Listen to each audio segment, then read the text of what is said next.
అన్నా, ఏంటన్నా ఇంత రిలాక్స్డ్ గా ఉన్నావు? పెళ్లి దగ్గరకు వస్తుందన్న టెన్షన్ కూడా లేదా?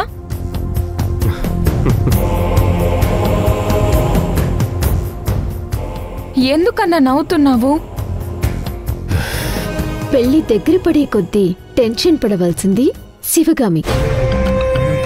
పెళ్లి అవుతుందో లేదో ఆ శివగామి ఆటంకాలు సృష్టించాలని ప్రయత్నం చేస్తూ ఉంటే మీరింత రిలాక్స్డ్ గా ఎలా ఉన్నారు? ఎందుకంటే శివగామికి పెళ్లి ఆపడం అంత ఈజీ కాదు కనుక. ఎందుకు కాదు?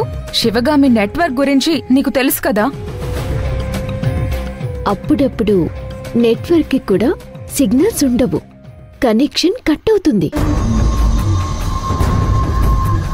నాకైతే కాళ్ళు చేతులు ఆడడం లేదు. ఈ పెళ్లి జరిగితేనే శివగామి మీద పట్టు సాధించగలం, ఆ శివగామిని గెలవగలం. నందిని, నువ్వు రిలాక్స్డ్ గా ఉండు.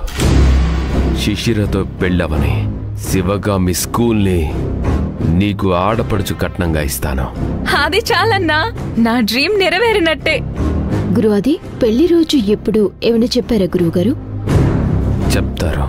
ఆయన కాల్ కోసమే వెయిట్ చేస్తున్నాను.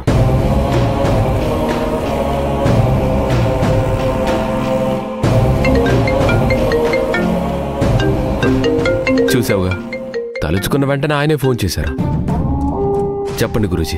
ఒక ముఖ్యమైన విషయం చెప్పాలి. మేం కూడా మీ కాల్ కోసమే వెయిట్ చేస్తూ ఉన్నాం. ముహూర్తం టైం ఏమన్నా చెప్తారా? దాని గురించి చెప్తాను. దానికన్నా ముందు నేను చూసింది చెబుతాను.